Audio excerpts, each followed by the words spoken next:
Welcome to this World Satsanga on the 28th of February 2020, and again thanking Kevin Moore for his work and, when he can, broadcasting the results of the Satsanga in his own perfect way on his own YouTube channel, and thanking everybody this time for their patience and help in terms of working with giving me questions, which are really good questions this time. So I'll thank everybody who's given me the questions.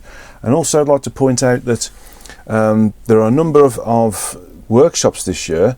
We have some planned. I've just come back from India, by the way, from Hyderabad, which was a very successful series of workshops where we did the Psychic Shield, the Traversing the Frequencies levels 1, 2 and 3, and also did some work on introducing people to the way in which you can use Traversing the Frequencies to assist in whatever healing modality you have. There is supposed to be a couple between now and July. Right now there was one in China in May and another one in China in November, but due to what's going on with the coronavirus, obviously China's on lockdown right now, so we're going to have to reorganise those. The potential Swiss Satsanga, we're thinking about that being probably next year now, because of the work that I'm doing this year, and everything has been basically taking over. So my diary slots are at a bit of a premium at the moment, and so we're struggling to find the time. So I would guess that the Switzerland in Zurich, the Switzerland TTF workshop will end up being next year. We're also looking at one in Slovenia at the end of May. That's currently being booked, and the tickets are on sale on the website. If you go to my website www.beyondthesource.org, look for the events tab towards the top and scroll down to workshops, and you'll see all the dates for the workshops there.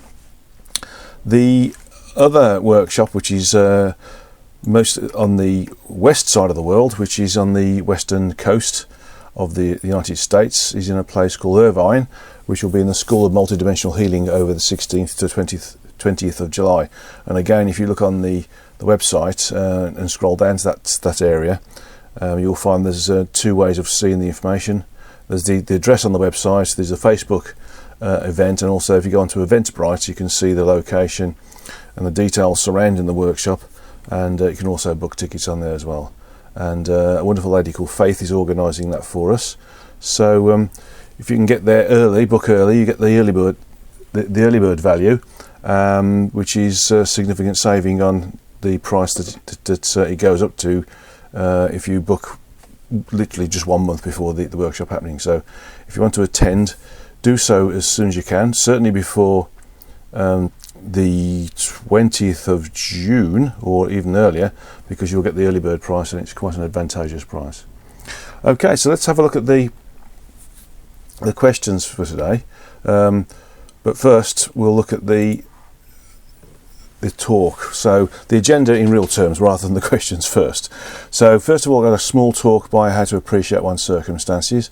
Then we've got the questions. There's quite a few questions, deep questions, deep thinking questions, and then we're going to have a meditation to connect with nature more.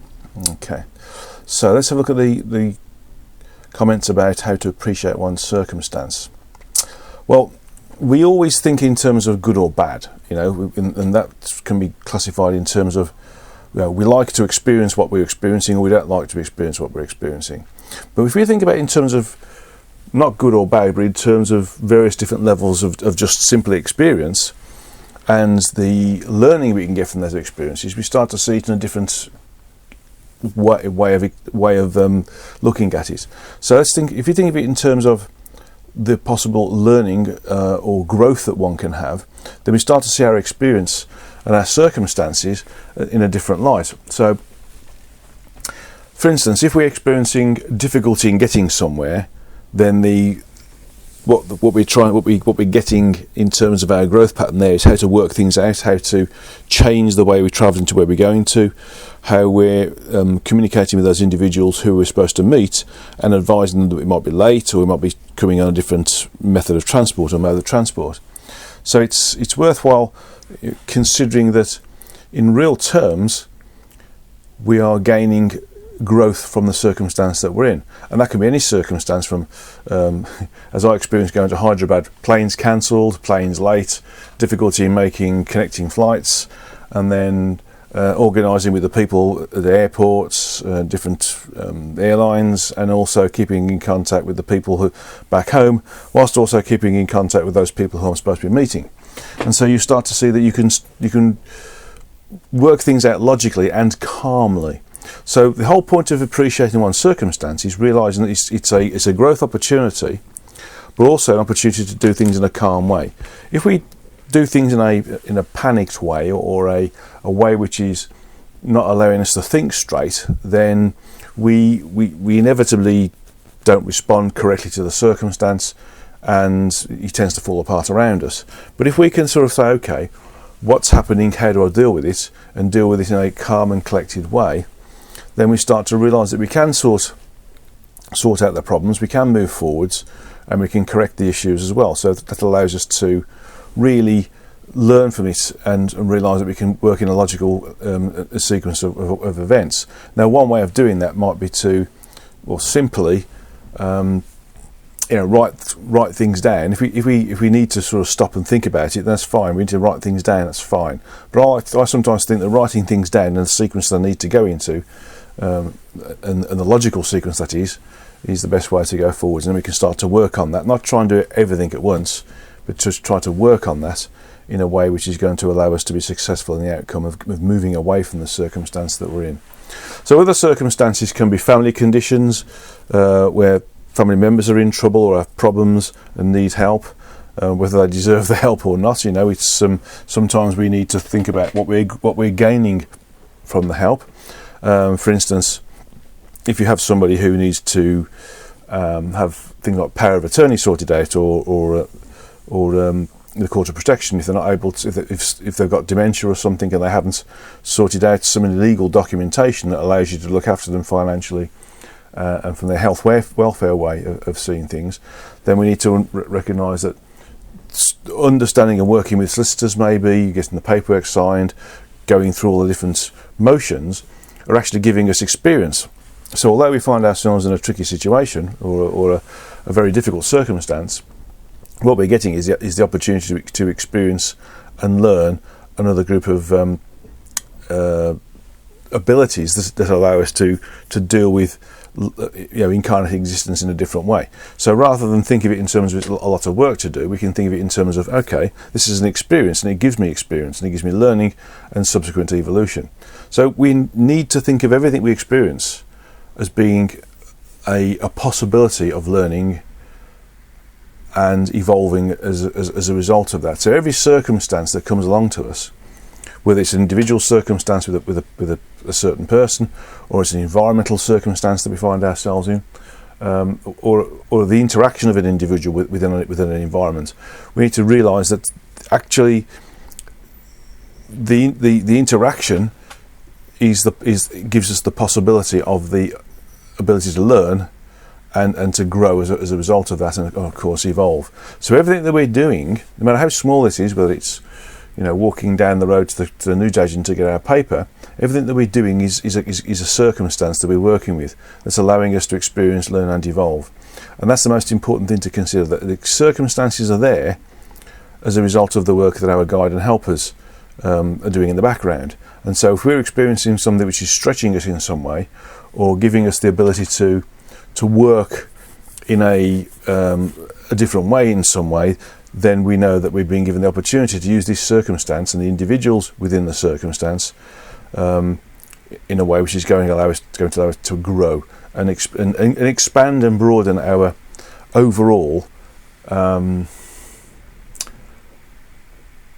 level of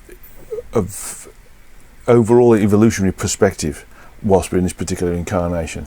And that's the whole point of being here. It's not to have an easy life. It's not to have an easy life, although it's nice to have an easy life. And if we experience, or we know how to experience, learn, and evolve things in a detached way, rather than in an intense way, then we're able to move through and navigate through incarnation in a calm and collected way, not gaining any karmic links with this at all. And we start to be able to navigate through being and creating a condition where we're being in the physical but not of the physical. So that's the right way to think about it. So circumstances are there as a learning opportunity, and that's the way to think about it. And although it might not be the best way to understand it, or we don't like it that much, because it's not optimal from our perspective. We like to do things that make us that we enjoy, rather than things we don't enjoy. But if we just remove that level of one's enjoyable, one's not, and it's just something we deal with, then we start to work with things in a much more clear and concise and calm way as well. Okay, so everything you experience is a circumstance. Every circumstance gives us an opportunity to expand and to become more aware and awake, and to really understand the detail behind this incarnation in every way, shape or form, and moreover know ourselves in the process as well, giving us confidence to move forwards without becoming bogged down with the human side of things. Okay, well, I hope that's helped. And it's a bit obvious, really, and a lot of shall we say advanced spiritual individuals, and even those who are starting to move into the spiritual side of things, will recognise that it is common sense. But sometimes we need common sense, or we need to have things pointed out in terms of a common sense way to allow us to move forwards in a way which is not allowing us to be immersed too much in our incarnation. Okay, so I'm just going to go through some questions now. We've got quite a few questions from 1, 2, 3, 4, 5 people, and some of them have been hanging around for a few months now, so I apologise for them, but we've had a lot of questions beforehand. Okay. The next question is from EE. Says, could I give us some more detailed information about Maha Avatar Babaji? Kind of a biography that gives us more information on his life, his mission, his methods of teaching, his disciples and so on. Is there any special method of meditation or mantra for connecting or seeing him? Is there any special method for asking help or guidance from Maha Avatar Babaji? Well, some of you who follow the works of Paramahansa Yogananda and know his lineage will realise that Maha Avatar Babaji, and the G on the end of it, by the way, is a term of endearment. It's like the wonderful or the nice, for instance, and the Maha Avatar is like the higher aspect of Baba, G. We'll realise that he's basically works behind the scenes and doesn't want to become visible in the general public. But there are those who work with a quantitative series of devotees. There are those who work with qualitative series of devotees. Quantitative is like having lots of devotees, but you maybe have to what's the word for it? Dissolve the details so that you can work with all these different people. Whereas a qualitative means that you work in detail with a small number of individuals.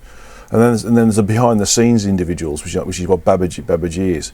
So it creates conditions where other people take its ideas and its opportunities for experiencing, learning and evolving and becoming more self-aware and self-awake from him and moving forwards. I mean, Lahiri Mahashai was one of those individuals who worked with Babaji directly because he worked with it in a previous life, and introduced the opportunity for Kriya Yoga to be given to every individual, not just a renunciant.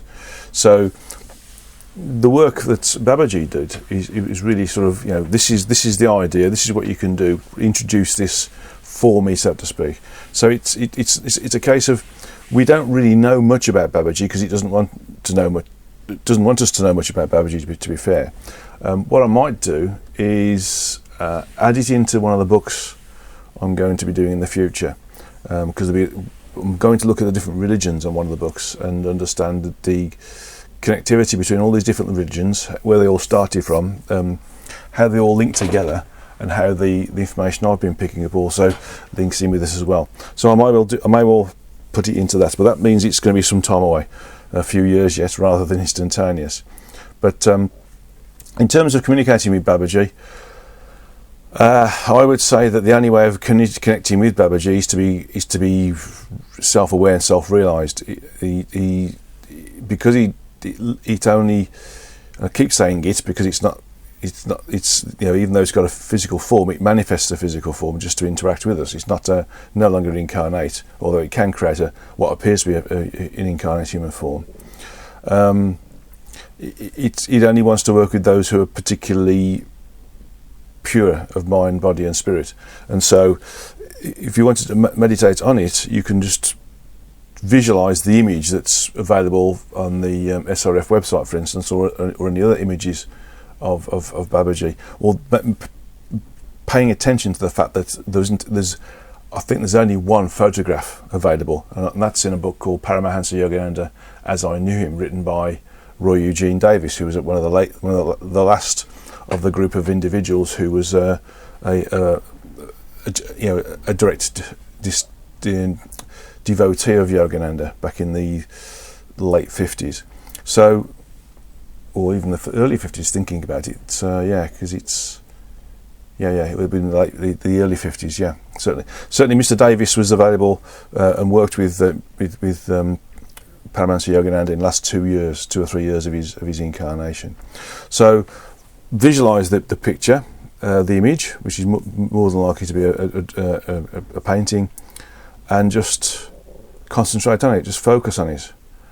And it may take days, weeks, or years to establish some form of information or contact which would make you think or feel that you've been in contact with Babaji. But don't be surprised if you don't get in contact, because Babaji wants to stay in the background and not be in the foreground. Next question is, in the Hinduism belief about the three gods, Brahma, Vishnu and Shiva, true and correct, who is Lord Shiva? Why is he a destroyer god, and what does it mean? If Lord Shiva is a real entity, what is his relationship to source entity and other source entities? Well, the Hindu gods, in my understanding, are basically those individuals who survived the Atlantean fall, and the different body types, skin colours, etc., were basically created through a very sort of materialistic desire to be or to show one's level of status, so to speak. So whereas individuals here have motor cars and houses and jewellery to show status, in the Atlantean times they used to change their body type and their genome. And so these individuals were given names and god status by those other incarnate human beings who saw them as being something above what they were. They still had certain levels of technology, they had levels of knowledge above those who'd recently incarnated, and so they were given godlike status. And the destroyer god was basically given to it as from the perspective of, it may have caused part of the downfall, but still came out the other side to help try and recover from the downfall. So a lot of the roles that they've been given, a lot of the ways that they've been perceived, are based upon what they did, not what they are from a god perspective. And so they're all part of Source Entity One. They exist within the multiversal environment, and that their position within it is a function of their evolutionary status, so to speak. But a lot of the images you see in Hinduism is direct translation, memory, or artwork that's been passed on down the eons, that shows how some of those individuals, important or wealthy, appeared to be like when they were helping others who, specifically in India or Egypt, to recover the incarnate human being civilization and try and move forward in a different way rather than a corrupt way. Okay, I don't know if that helps at all, but it's a different way to think about it, because this is a very strong image of what I've received. Is that a lot of those entities we call gods were simply from the Atlantean era, or sometimes beforehand. Bear in mind that people lived a lot longer in those days, and they did mess around with the genome quite a lot, and hence things like centaurs, minotaurs, things like unicorns and Pegasus type imagery, and along with all the imagery of the half man, half animal, images of individuals or priests ruling, or certain levels of hierarchical authority within the Egyptian period as well, because it spills over into the Egyptian period as well. Next question is, what is the best method a meditation to experience samadhi? Well, samadhi is really a function of astral travelling. So in my experience, Hong Sau or Kriya Yoga is very, very good, and so is the use of the traversing of frequencies, levels 1 to 3 that I teach. And so in real terms, just meditate, focus very gently the closed eye vision on the area of the third eye, and just, you can say, breathing in, you say in your mind's eye Hong all the way through, and then breathing out, you say in your mind's voice Sau on the way through. Hong for Hong, breathing in when you're in your mind's voice. Sau, or sometimes SAW, for breathing out, and Hong and then Sau. So if it was in your mind's voice, you would say Hong, breathing in naturally, and then Sau, breathing out. And it literally means I am him, or so the source and I are one, or God and I are one. So that's the way to think about it. And then if you see the representation of the spiritual or third eye in your closed eye vision, the objective is to try and control its rather erratic movement and move through the loosely shaped Star of David imagery that you get in that particular area, and try and move yourself through it. And that creates samadhi, which is basically astral travelling. Okay. The next part is, I'm reading interesting books on samadhi and Kriya Yoga, which are written by Sentata Gamana, and her books are accountable. Do I approve of them? Anything that, really, if you're looking at samadhi and Kriya Yoga, you best go to the Self-Realization Fellowship, because they would have, and they do teach a clear and direct way of understanding it. Anything else has a potential of being diluted. So from my perspective, and I also practice Kriya Yoga from SRF, Self-Realization Fellowship, which is based in the west coast of the States, and there's obviously churches all over the world actually. So you can use that, but I would go to the source. Always go to the source, so to speak, of that which is being taught, rather than that which is being taught by somebody else, because then you do get dilution occurring. So go to the SRF to learn how to perform Kriya Yoga, and even Hong Sau. So number 5 question: how can we fully activate our Ajna chakra? Could you please introduce us the best and fastest method for activating our Ajna chakra? Well, the Ajna chakra, or Ajna chakra, is the spiritual or third eye chakra. It's the 6th chakra.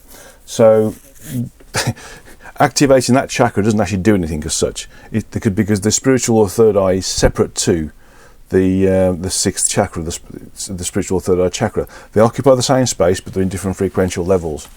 So one can only have it activated by another guru, or by continuous meditating on using Hong Sau or Kriya Yoga, or by you can also meditate on and using your mind's voice to say Om a lot. That's the only way to do it. There's no fast method other than devoted concentration on focusing on the location of your spiritual or third eye area, and in between the two eyebrows and above the bridge of the nose, and the centre of the forehead, because that's the location of both the spiritual or third eye and the spiritual or third eye chakra, but they are separate things. So activating the one doesn't create the other. Okay. Next question is, what is your idea about using dietary supplements and proper diet for protecting our health? I've heard about miraculous and anti-aging effects of Shilajit for human health. Is this true?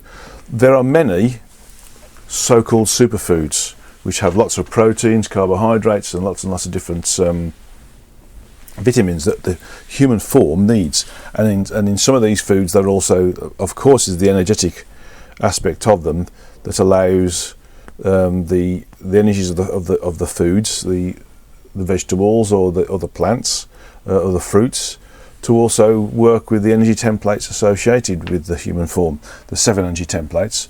And of course, the seven groups of chakras work with those energy templates as well. So,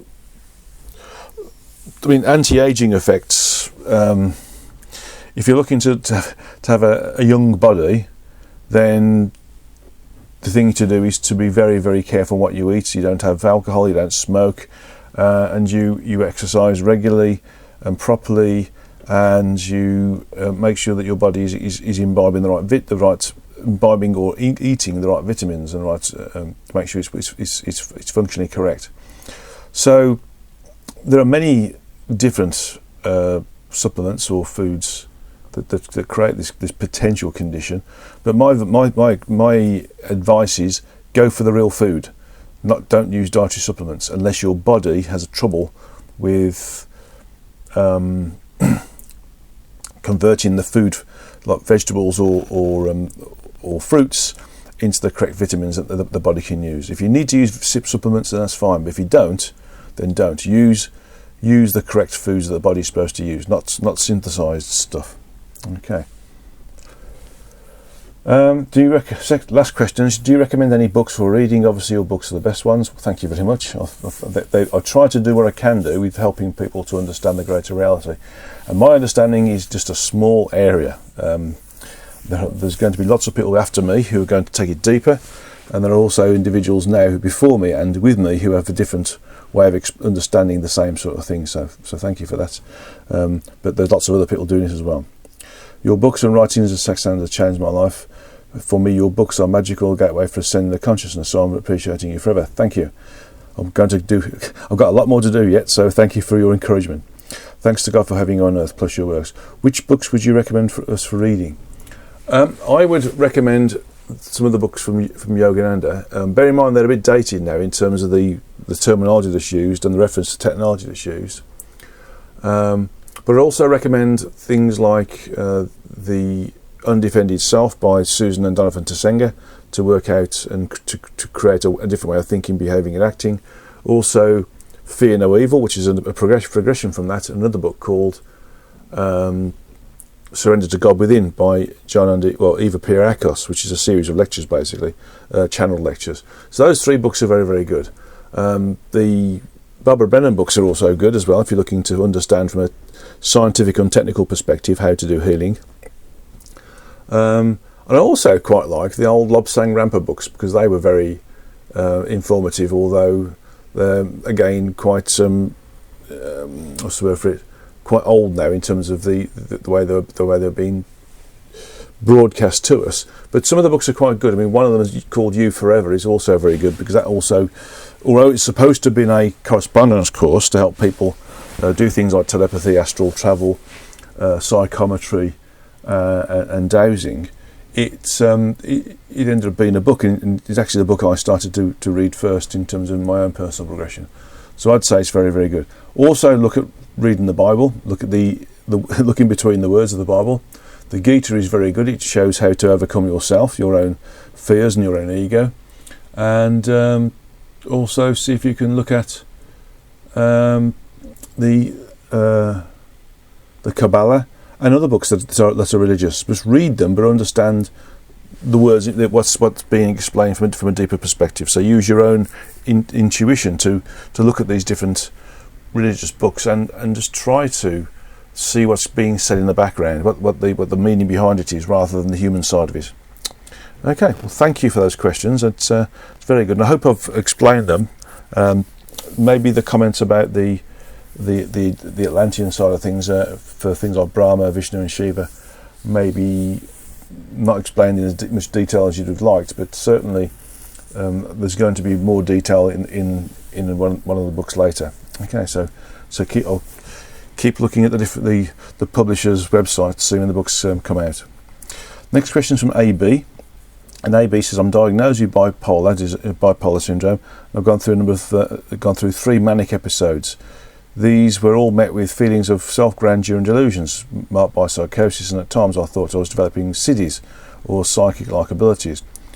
in brackets, which I'm still unsure of happening since they seem so real, into brackets, but they were also like individual spiritual awakenings, in that they were all deeply spiritual in theme, and there were sober moments of total rapture, of being opened to a new awareness, like an aha moment. I've made it, feeling that it was indescribably euphoric. But I think all the hallmarks of these awakenings are the ego wanting to fit through the door also, or to sneak through the door. My question then is, are there any spiritual merit to these experiences, where the siddhis are believed to experience just delusion and mental mishap? I'm aware that you can sense the frequency of the person asking a question, and I'm sure that you sense this is the ego wanting something. But I'm looking for closure largely because these episodes have been defining moments in my life, and I know others who've had similar experiences and don't know what to think of them. Regardless of this, I value these times in my life greatly. I'm also seeking closure as to what is real, what's not real. Thanks for reading, and I understand if you choose not to indulge this particular question. Well, actually, it's a very good question, and I've no doubt that lots of people will want the answers to it. And my feeling is, and I'm just logging into you right now, is that they were real, but you've got enough wherewithal to realise that the ego could latch onto it and use it for its own command and control of you, by making it, by aggrandizing that which you've experienced and making you feel bigger than you are. But you're checking it out and making sure that you're happy with it, which means that you are in control. So the chances of the ego saying, I'm now self-aware and self-realised, and they're a better person, is dramatically reduced in the process.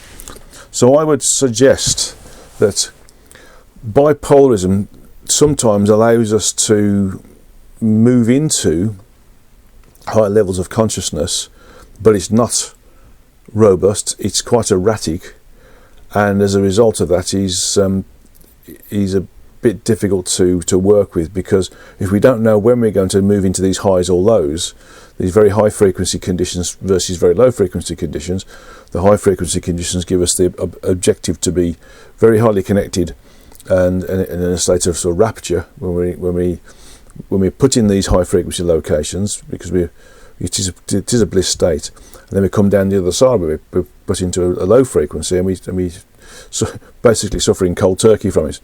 So my feeling is that it's not a robust way of experiencing self-realization or the greater reality, because it's not controllable. But what you can do is to try to figure out what thought processes you went through, what states of beingness you went through, that causes you to go into these high frequency conditions and allows you to get into the high levels of functionality and communicative ability. And that way you can try to control this. You can try to say, okay, what happened in these conditions? What was the common denominator in these three different scenarios that put me into that level? And then write it down, and then just see if you can experiment by doing the similar or same things, and see if you can repeat it. And if you can repeat it, then that's another way to achieve it, rather than using meditation or projecting the sentience of the consciousness into the rest of the multiverse environment, which is what the traversing the frequencies do. So based upon that, try to recreate those circumstances, write them down so you can go and do them again faithfully, and bear in mind that you might have missed some circumstances, or no matter how small the circumstance might be, or the interaction with self might be, or others might be. Write it down. Don't write anything off as being too small or too big. Just write it down and see if you can reproduce it. I'll be very interested to see your responses from that. So it's I'm really looking forward to find out if you can manage to reproduce it, because that might help you personally, but also it might help those other individuals who have also got bipolar condition, who are experiencing higher connectivity within the greater reality or connection with source, and then obviously slamming back down to the earth frequencies. Okay. So next question is from BA, and the question is, I was reading the chapter on human civilization. I have a question on that. The level of information that comes from a channel depends on how evolved the soul is, correct? That is there, but does it also depend upon who is being channeled?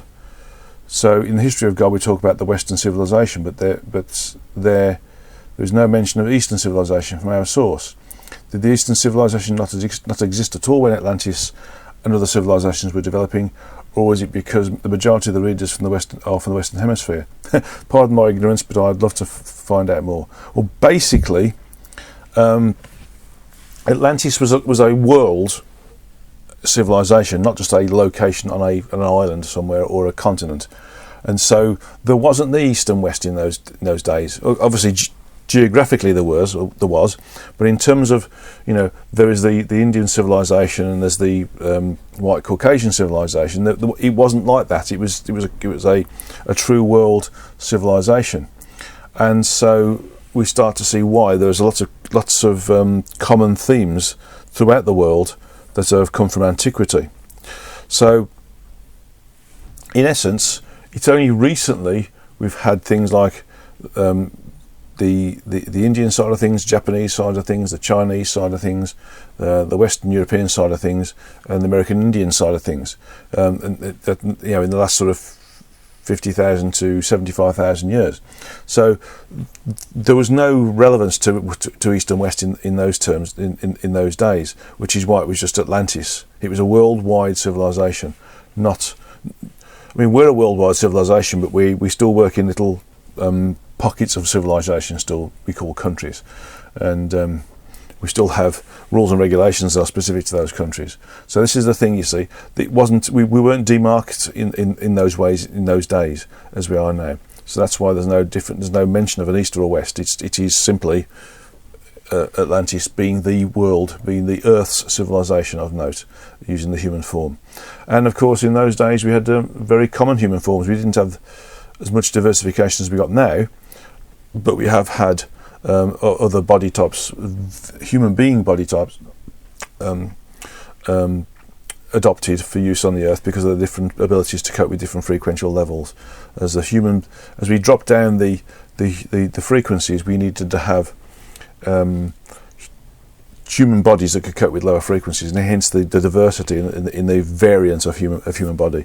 We have the Indian, we have the white Caucasian, we have the Chinese, the Mongolian, the Japanese and Chinese are pretty much the same thing, and we have the American Indians, and we have other things like the Inuit and the Eskimos, and other forms of humanoid body that's been adopted or used over the years to help us still incarnate whilst we're experiencing a continuous drop in frequencies.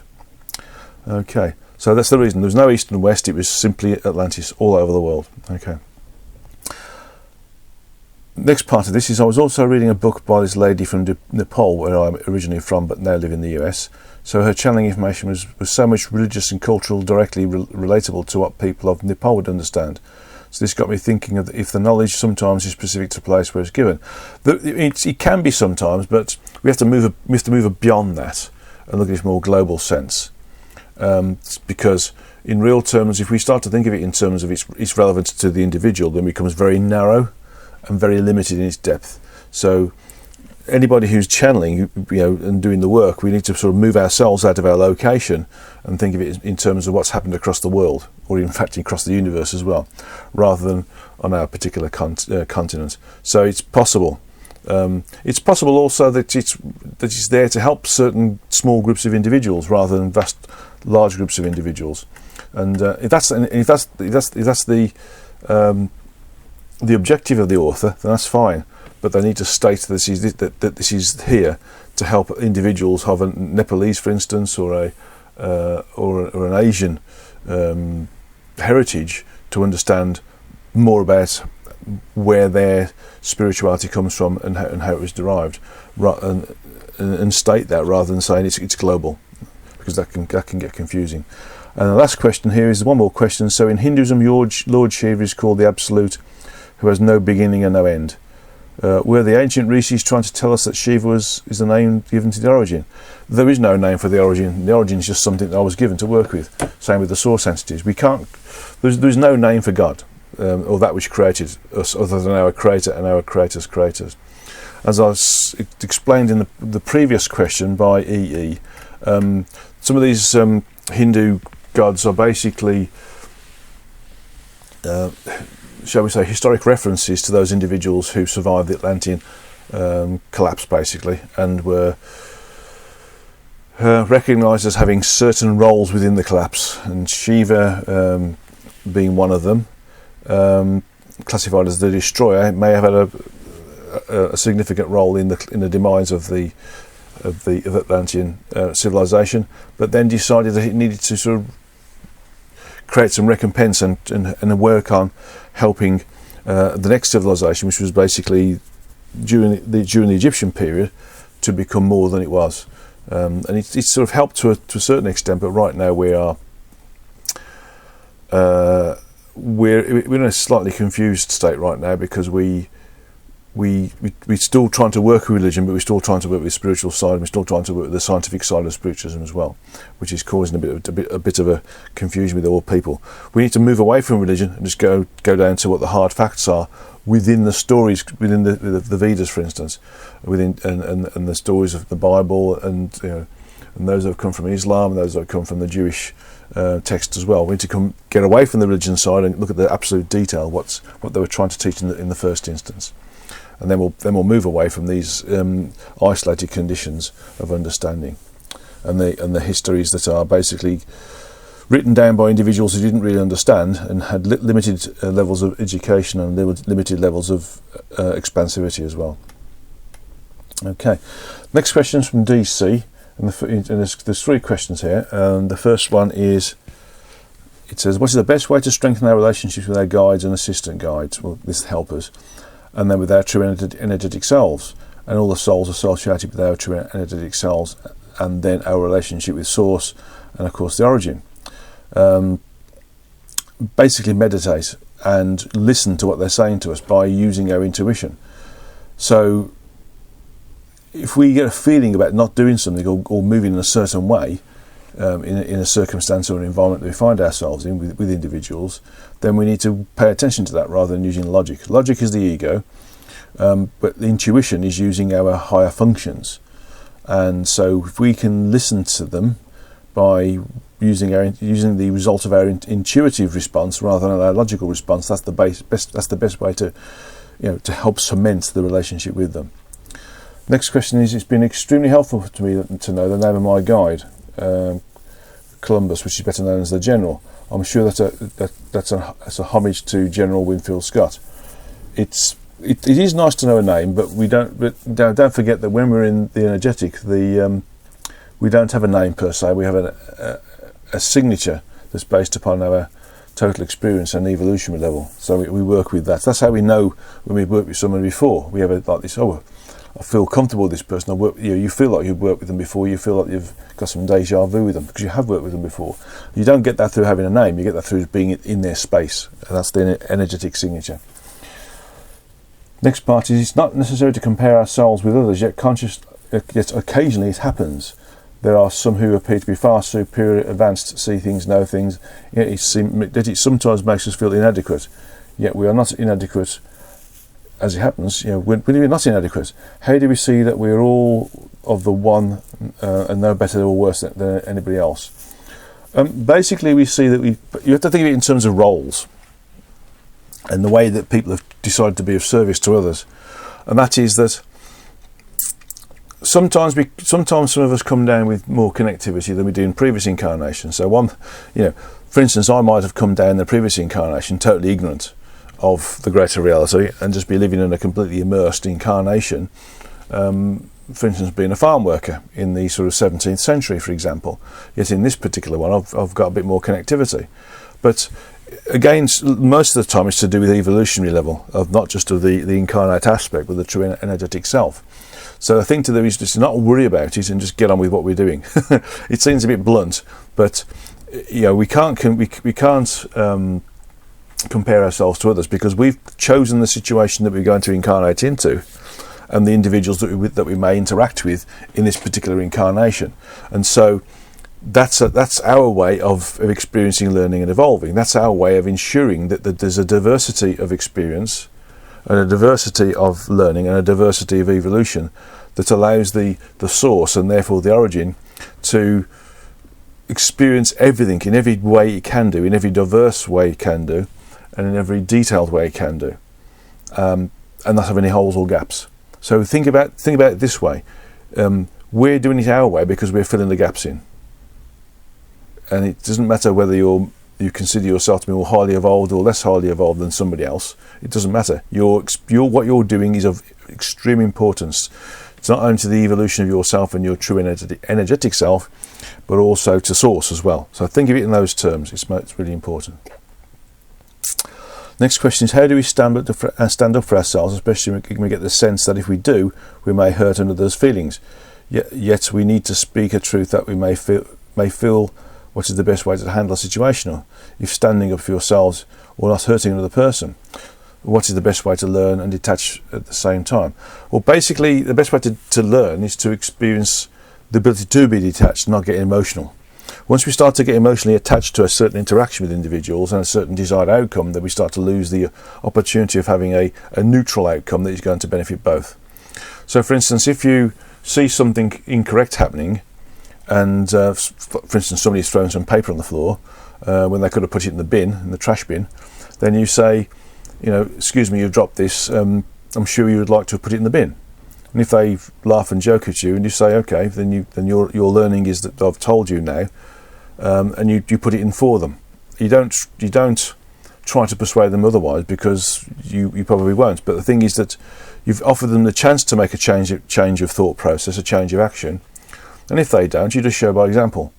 And it doesn't matter that you, from the ego's perspective, you've lost the argument, so to speak. What you've done is you've created a condition where you've sowed the seed of the correct way to act in this particular civilized way, which is to not throw the rubbish on the floor, but to put it, or the trash on the floor, but to put it in the bin. Okay, or the trash can. So it's really about putting yourself in the observer position where you're neutral. Use the observer self. And again, the book by Susan Satsanga called The Undefended Self, which is an old book, and the methods being used are very dated now, I feel. But actually, I think they're probably coming back into their usage now, because having dropped down the frequencies, they may become more relevant than they were, about 5 years ago. But the observer self is a perfect way of doing it. Observe yourself in a neutral way and a loving way, without trying to be too hard on oneself, without trying to be too light on oneself. Just observe it as if you're watching television and you're watching a documentary, but there's no emotional content. That means that whatever you're doing can be improved or not improved. If it can't be improved, forget about it. If it can be improved, next time we get into that situation, in that circumstance, then we improve it. And that's as simple as that. We don't need to go back every other day and think, I could have done that better, or if I'd have known this now, I'd have done this better. We don't do that. We don't need to do that. That just clouds the issue. That just creates a downward spiral, which creates dissatisfaction with how we've interacted with what we've interacted with in the circumstances. Note that, in actual fact, what we've done is the best we could have done at that point in our existence. So how we've responded with individuals in different circumstances, in different environments at one point, is what we could have done, and the best we could have done. If we subsequently find out we could have done better, the next time we're in that situation, then we'll attempt to give ourselves the time to realise that this is a new reoccurring opportunity to respond in this particular way, in this circumstance, with these individuals in a better way, and we choose to do that better way. And that's the way to think about it. Next question. In Kevin Moore's interviews on We Are Channelers, how many of those channels are truly channeling the groups that they think they're channeling, e.g. archangels, ETs, and whatever high-level entities, rather than some astral entities or whatever? What's your sense? What percentage of these appear to be Kevin legitimate? Is this helpful to support Kevin in his channeling pursuits? Some of it feels like so lame and weak. It's disappointing to hear some of the information that just does not sound very truthful or helpful. Well, basically what Kevin's doing is he's giving us a broad brushstroke of those individuals who are suggesting that they are a channeler or a psychic or a medium or whatever you want to call yourself. And he's given the broad brushstroke of those who are good and those who aren't so good. And so it's given you the chance to realise that there are people who are good at what they do, and there are people who are just starting out, and there are people who are controlled by the ego, but think they're doing good but actually aren't.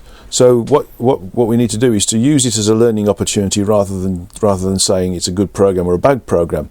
We just say, actually, what Kevin's doing is a good thing, because he's showing the total diversity of individuals and their abilities within the genre of service to incarnate mankind. And so think of it that way. And when you see that, there are those who take advantage of people, but they're not, because they're able to do so because they call themselves something.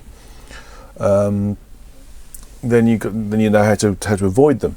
If on the other side you've seen how somebody is really good and can prove that they're good at what they're doing, but they're not consumed by the ego by being good, then again you're seeing the other side, where you're seeing the true and strong individuals who are doing what they're doing. So the answer to the question is, specifically, use your intuition. It's all about giving you the benefit of working out yourself, really, and seeing the complete opportunity of those who are good versus those who are not so good, those who are lying to themselves, those who are lying to the public, those who are being of service to the public, those who are being of service to themselves as well. And so we need to, and those who are just jumping on the bandwagon, and creating it, So it's a case of just you're being given the total spectrum of what's out there, and as you said yourself in this question, you're starting to realise that some of it isn't as good as it's supposed to be, and then use your intuition to work out which those individuals are who are, shall we say, charlatans versus the real thing. And that's the way to look at it. And so, and I believe that's what Kevin's trying to do. He's trying to show the whole spectrum, not just saying they're all channelers, but just showing the whole spectrum to allow you to make up your own mind based upon your own intuition and your own experience in the past. Okay, so it's a good question, that, and I'm sure that Kevin will smile if he listens to this, because he'll know that it's the interpretation of how to look at his program is the right way. Okay. Last set of questions then is from US. Why is Krishna's image depicted as a blue-skinned being, almost an androgynous figure? Is that an Atlantean leftover species or what? Yeah, I mean, we discussed this earlier on in the questions. Basically, this is to do with those of, shall we say, status and stature and financial wealth, showed their wealth by manipulating their genome, or having high levels of surgery, for instance, that changed their skin colour from one colour to another. Those are either purple or blue or green.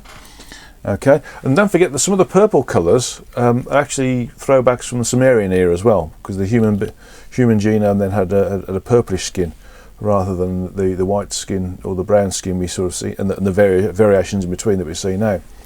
Green and purple and blue, specifically green and blue, were those that were generated as a function of showing one's wealth and status, and so was the use of various different forms of a body form and function, such as mixing with the animal genome, for instance, or just the head of an animal, or the lower body of an animal, for instance. It was all part of how Atlantis got corrupted.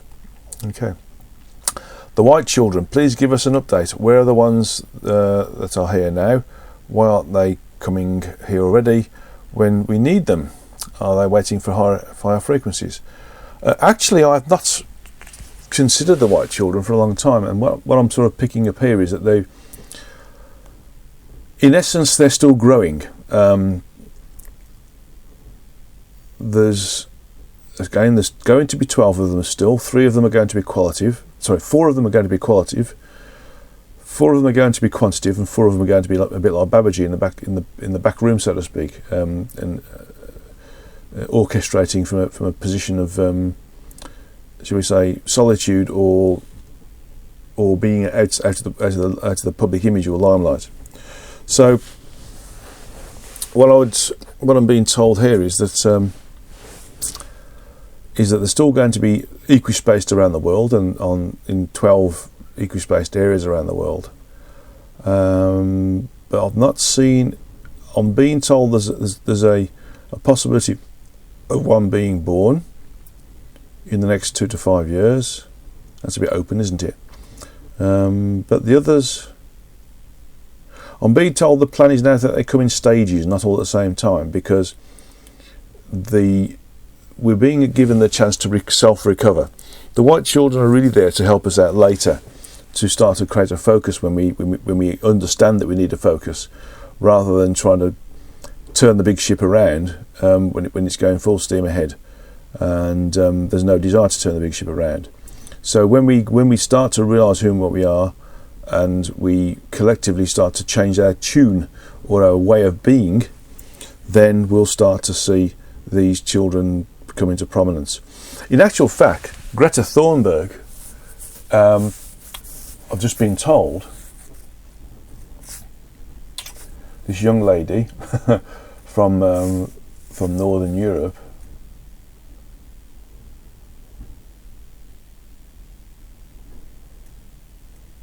okay, yeah, he's one of them. Now, I didn't pick up this one in my first channeled information, because I was basically communicating with shall we say, their parents, okay, not the actual children themselves. So I was finding out where they were. There was one person actually in Hawaii who was a caretaker of one rather than the actual parent. There was a couple in the London area who were going to be the parents of one, and there was a lady in China that I met in 2014 who was again the mother of one. But this lady, Greta Thunberg, I'm being told, is I've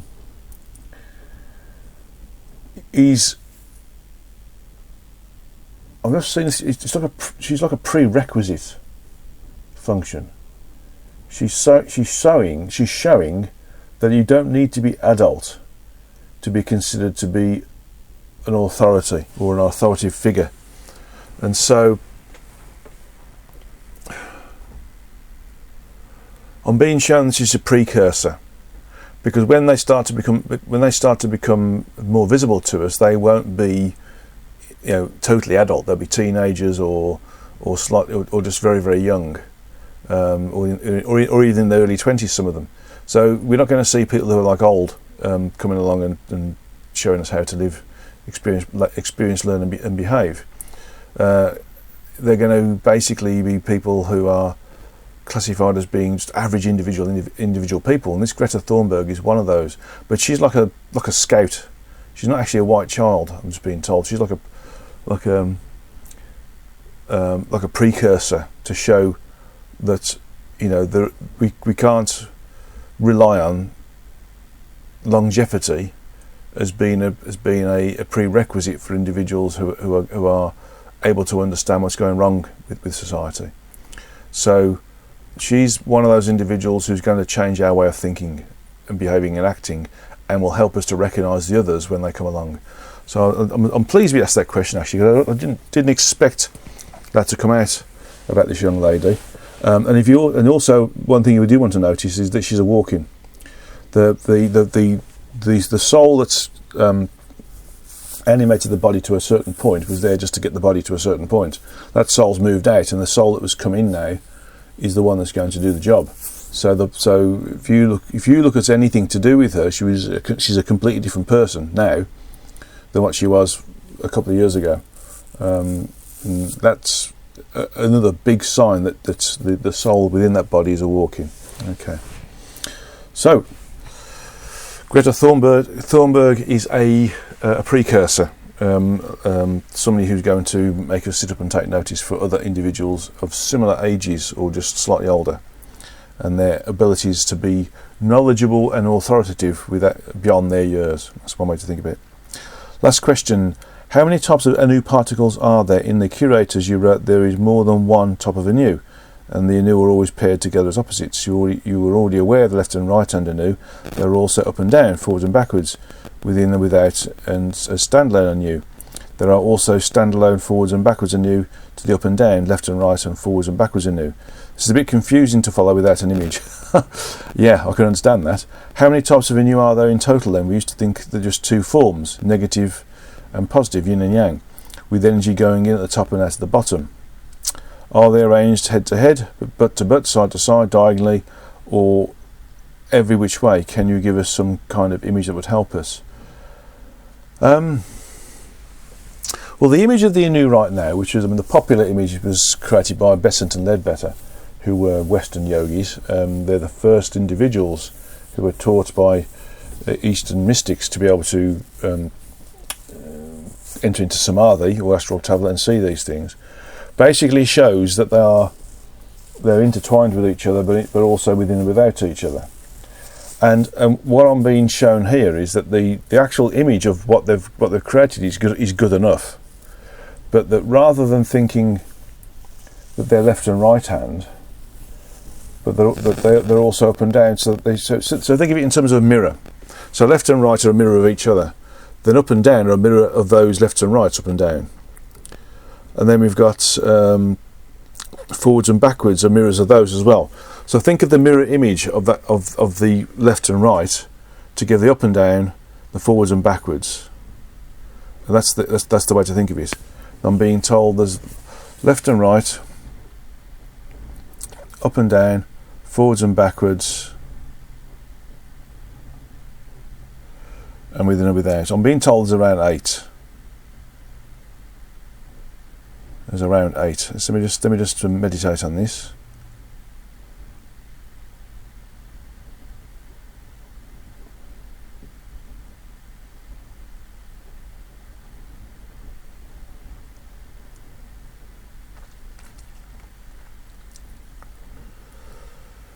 Well, that number 8 correlates with the different variants here, the up and down, left and right, forwards and backwards, within and without. That's the 8. And I'm being told that is what they are. There's 8 in you, and each of them have a left and right version. So you got left and right, forwards and backwards,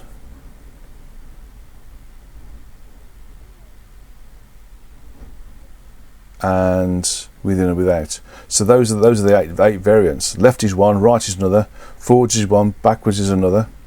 But also you have to think of it in terms of, it's not quite strictly true that there's 8 because there's 8 pairs. So left and right are the starting point, and the mirrored image of forwards and backwards creates 2, 4, 6, 8, 10, 12, 10. Okay, 10. It looks like there's 10 there, but when you get the within and the without, all those 10 are duplicated again. So you've probably got 20. Okay, so that's the number of a new. I'll have to write this down myself because it's interesting. So you got left and right. That's the start point. Then you have left and right, which is forwards, left and right, which is backwards, left and right, which is up, left and right, which is down, and then you got all of those as within and without.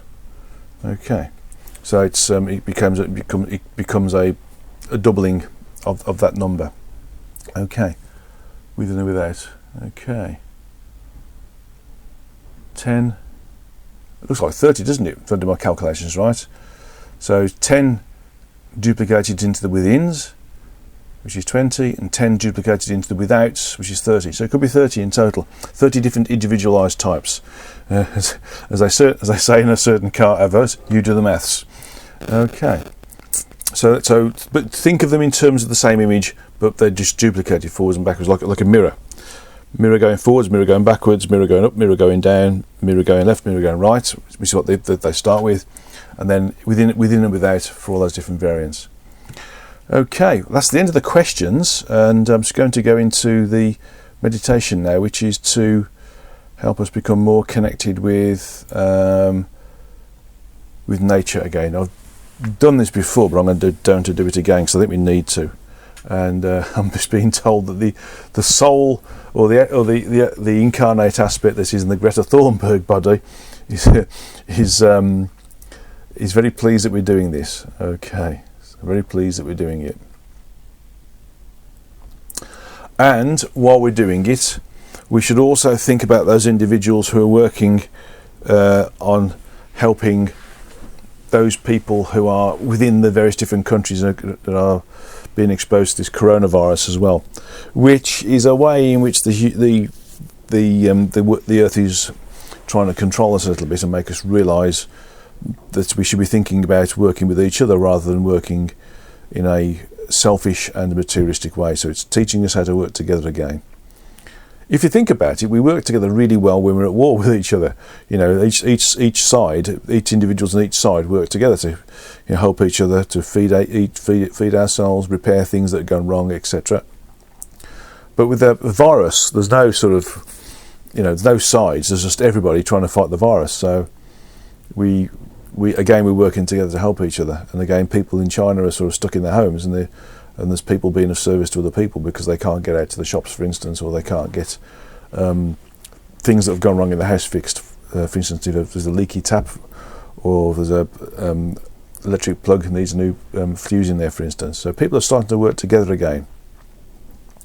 So if there's a positive thing about this virus, it's showing us that we need to move beyond the physical in terms of being materialistic, and we need to also start to work together in terms of looking after each other and being of service to each other as a result of it. So this virus is helping us do that.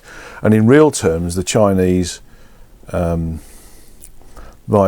closing down everything the way they have done, and quoting the World Health Organization's leader, has bought the rest of the world a lot of time. So we need to thank the Chinese and the Chinese government for doing that, irrespective of what you think about them. So I think they have bought the world a lot of time, actually. And again, it's making us work together again, rather than work in an individualized, selfish, materialistic way. Okay. So let's connect with nature, shall we? So sit with your back straight in your straight backed chair, and your hands, palms uppermost on your upper thighs, and your eyes focused on the location of the spiritual or third eye, which is in the same location as the spiritual or third eye chakra. They are separate, but they're on different frequency levels. Okay, so they're in the same place, but they're isolated to each other. Okay.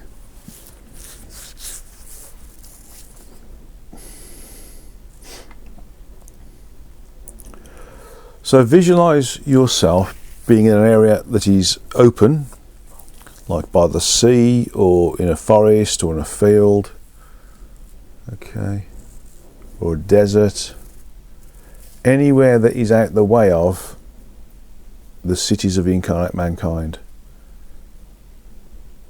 If you have trouble visualizing that or being in that state of mind, just think of a bush or a piece of grass or a plant that is in the house, outside the house, in your courtyard, in your garden. And just use that as a focus. Move into that space that plant, grass, lawn, desert, field, forest or wood or sea is in.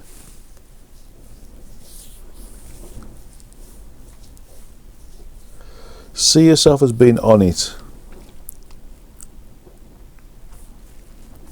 surrounded by it, currently individualized from it.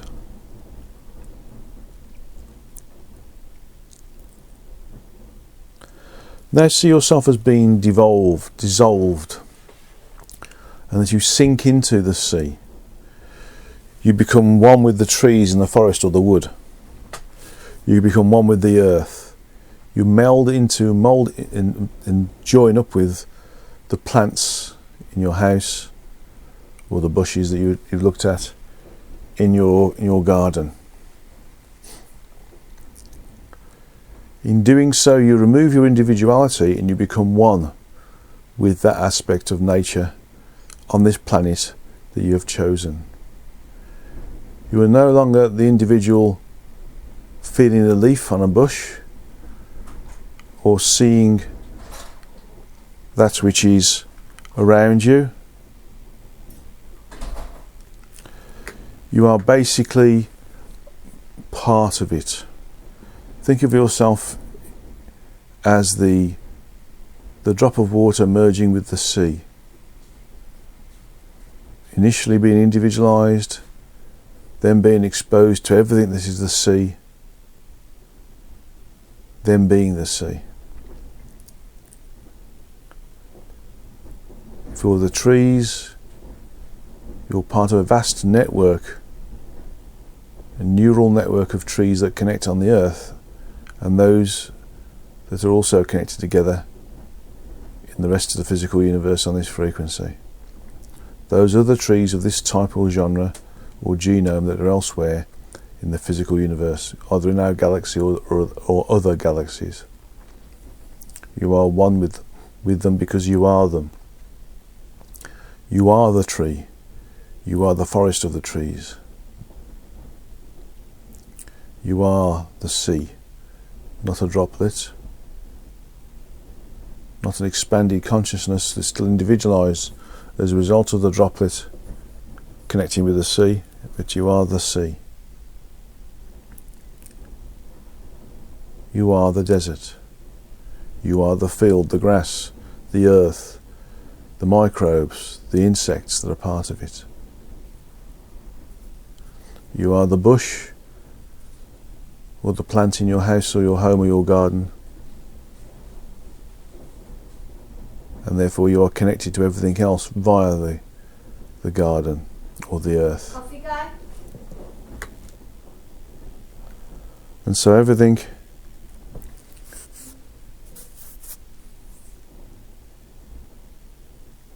is connected. The nature of the earth, whether it's desert, woodland, trees, plants, shrubs, earth, grass, or water, are one with us, and we are one with it. We recognize that we are not individualized, not mono-present, not moniscient, but omnipresent and omniscient. Whichever way we've chosen to connect with nature, we are now one with that nature. If you've connected to the earth via a tree, then you're connected to all trees, not only in this on this planet or this galaxy, but in the universe, but you're also connected to the water, the oceans of this planet, and the elements that create it, and the elements that are common throughout the universe. So in connecting with nature on earth, being one with nature, you connect with everything within the gross physical and the high frequencies associated with the physical universe as one. So connecting with nature creates an omnipresent, omniscient condition associated with initially the earth through a particular focus of a particular environmental condition, but also allows the connectivity with that which is everything else around.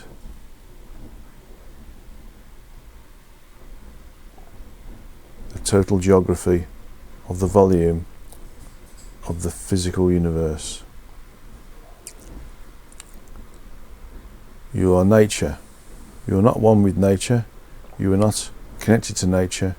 You are nature. There is no difference between you and the seas and the deserts and the plants and the microbes and the grasses and the forests and the gases and the dust that's in the space in between planets or galaxies. You are everything. You are omnipresent and omniscient. You are everything and everywhere all at once. You are the total environment that is the nature of the physical universe, and that small part of it that you connected to it through that is on this planet we call Earth. Just feel the connectivity for a moment Just feel that omnipresence, that omniscience for a moment.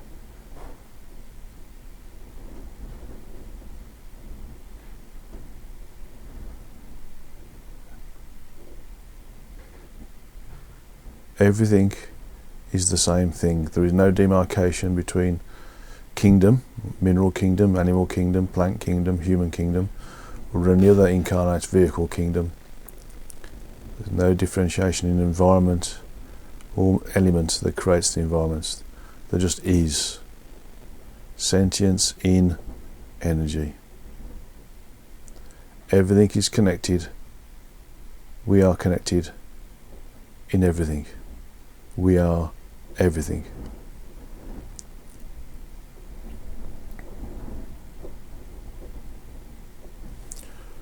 So experience everythingness. Experience total oneness.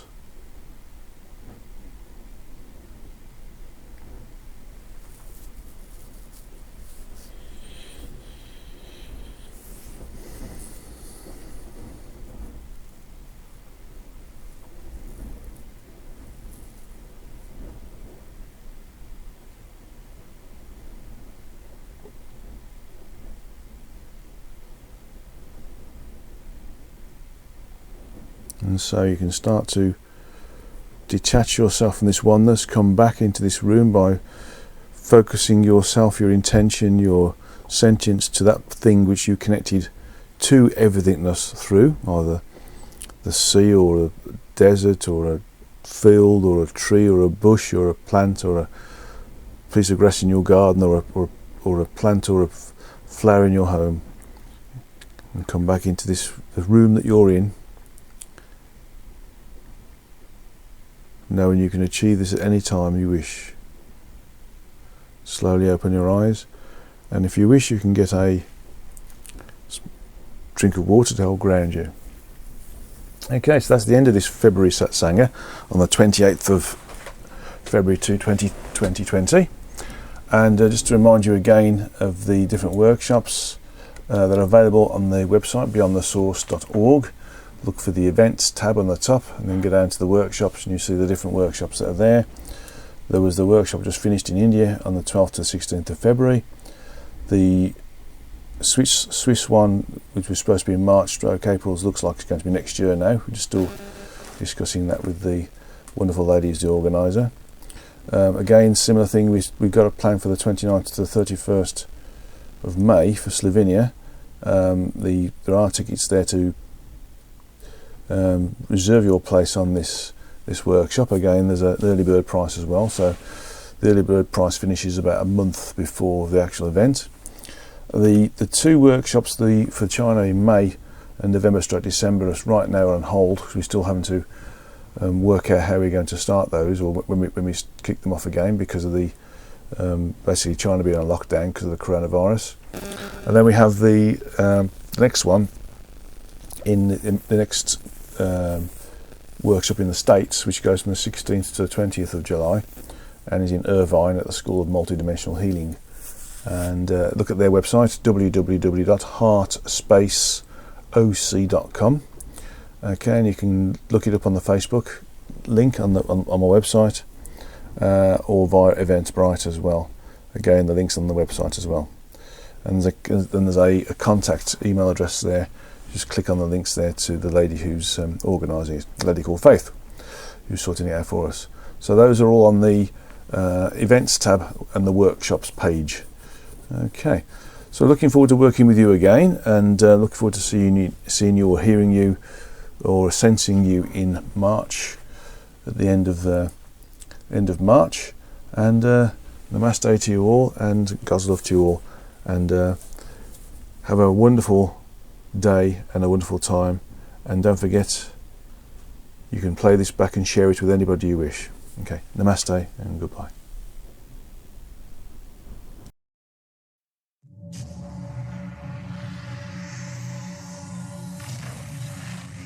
Did you see the aliens in Crete?